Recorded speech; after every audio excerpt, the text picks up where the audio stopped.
Materi yang akan dibahas kali ini yaitu dampak sosial informatika.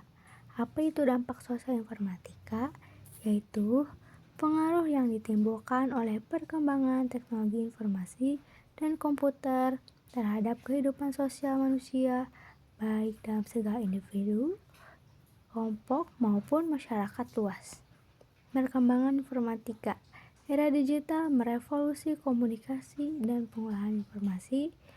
Internet menghubungkan miliaran perangkat dan pengguna, membuka akses informasi secara global.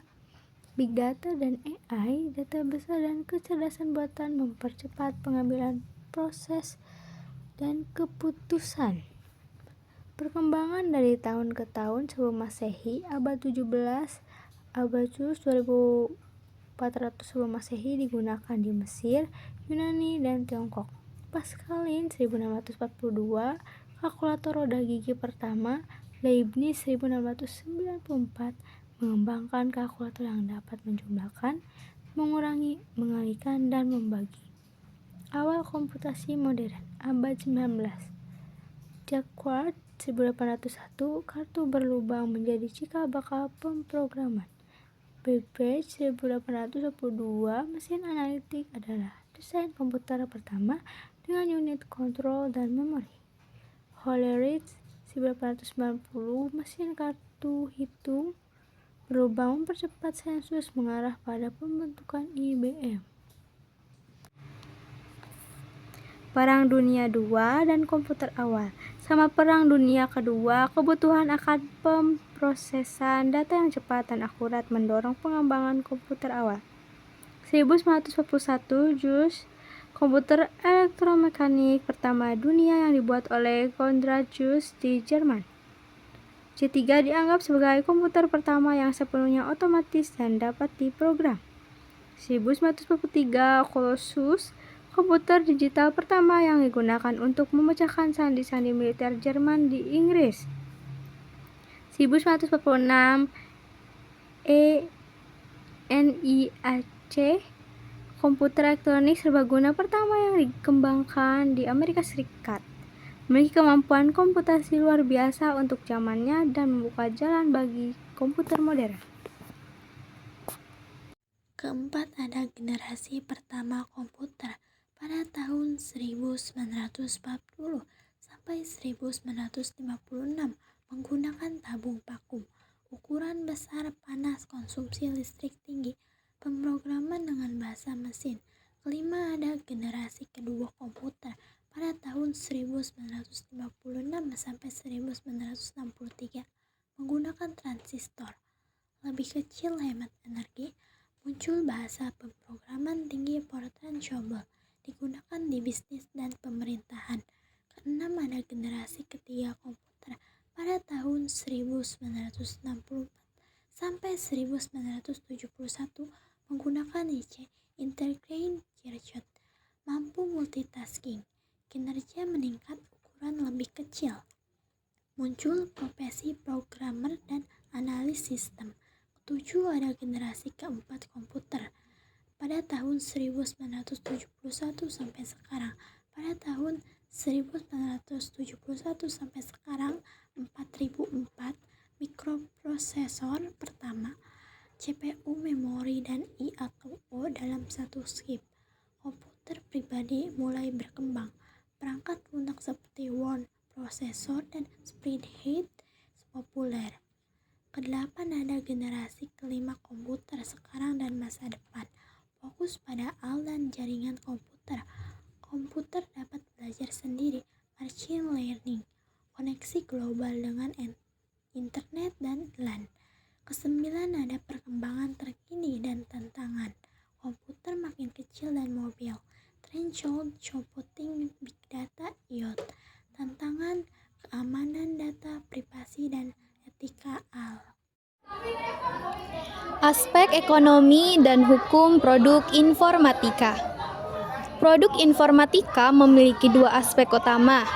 Satu, ada aspek ekonomi, berkaitan dengan nilai dan manfaat produk terhadap pasar dan konsumen. Fokus kepada bagaimana Produk informatika menciptakan efisiensi, produktivitas, dan pertumbuhan ekonomi.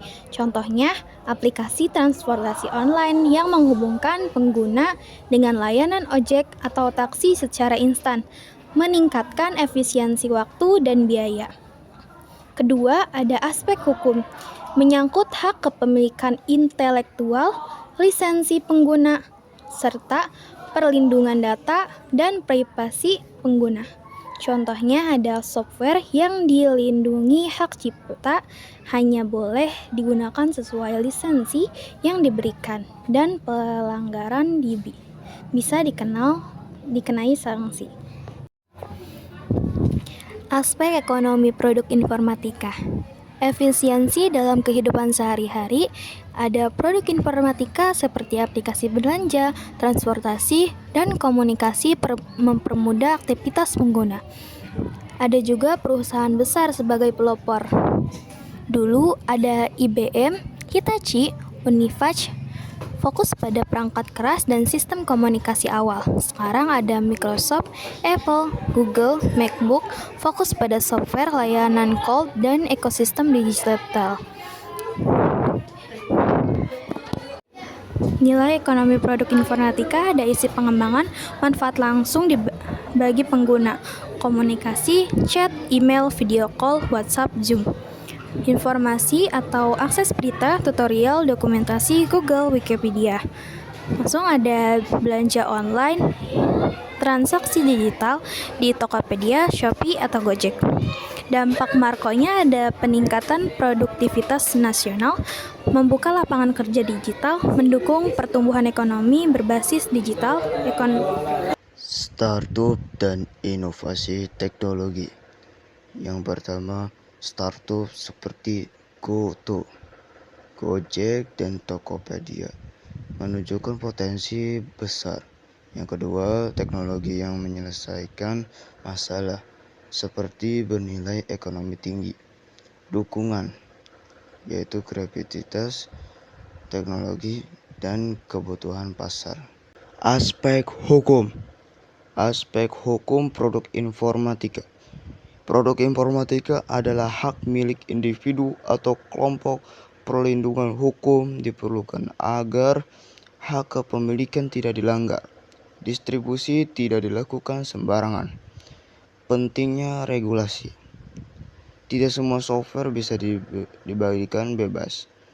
Hukum memberi yang pertama izin menggunakan hak cipta dan pembatasan distribusi. Yang kedua, mendorong keadilan dan menghargai karya pengembang. Jenis-jenis lisensi perangkat lunak. Yang pertama, komersial berbayar. Contoh, Microsoft Office, Photoshop. Yang kedua, freeware gratis pakai. Contoh, Google Chrome. Yang ketiga, trial gratis terbatas waktu. Yang keempat, open source, bebas lihat dan ubah kode. Contoh, Linux. Yang kelima, domain publik, bebas digunakan tanpa batas.